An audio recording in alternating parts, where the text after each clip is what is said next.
been super drawn to Burgundy, and one of the things that I've seen when I've tasted with you is with a good wine, you can trace it back to where it comes from. Yeah. That seems to be a criteria for you. It's like, this is something that's important to me. I want to be able to know from the glass back to the place. Right. And a lot of people, you know, maybe historically, I remember in the late 90s, you know, everyone was looking for big fruit. That wasn't always a criteria. So was that something that you think you picked up at Burgundy Wine Company, or where along the line did you decide place is important to me? I want to be able to sense where this is coming from, and why is it important? Why are you looking for an answer that's not just written on the label, but also in the flavors?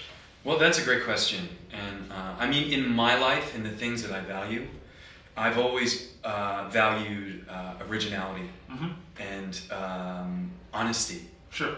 And like, you know, I'll relate it to music. Like, you have a guy like Graham Parsons, okay, who was a real original. Okay. And he kind of brought country music into rock and roll. Sure. And you know, not many people really know about this guy, Graham Parsons. Okay. He's really... I'll be honest and say that I know. Okay. But he was like one of the first guys in the 70s to really create this style of music that was eventually co-opted by a lot of musicians. The Eagles, for example. Okay.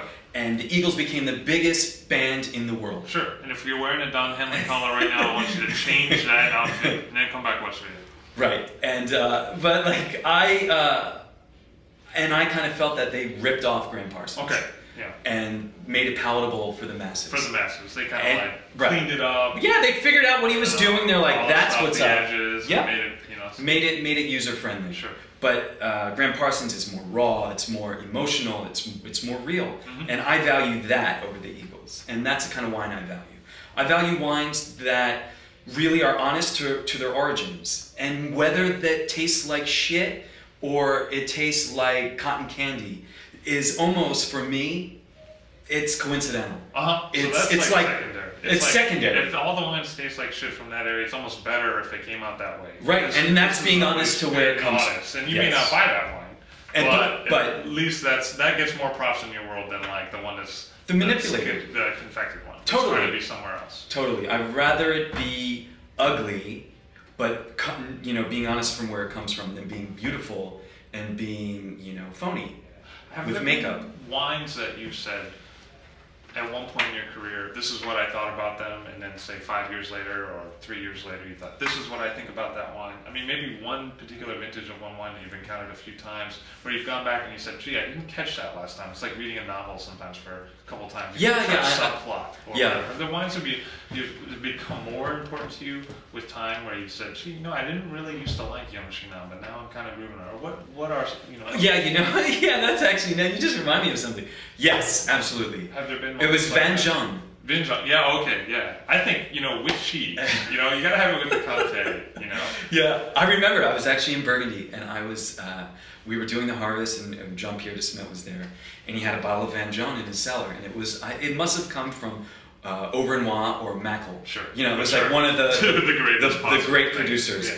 And he opened it up, and I was like, I hate this. This is disgusting. I'm out. And he looked at me literally like, you're an idiot. You're right. You don't know anything. Right. But I was like, you know, I don't like it. Right. And then as time had gone on, I really understood it, and I really started to love it. It's like when I also lived in France, when I first had pastis, I was like, sure, right. And what's this? It's green. Right, it's gross. And then what I would do is I would go to the bars, because I was alone, and I would just go to bars myself in Dijon and order.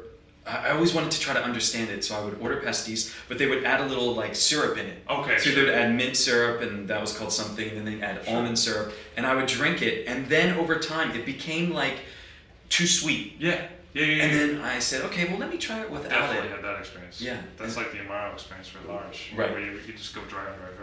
It's almost like you're looking for that core essence. Yeah. So. Yeah, of course. And then eventually I just started drinking pastis. You know, the normal way, and I love it. Yeah. You became the Paul Abdul of pastis. Straight up, don't tell.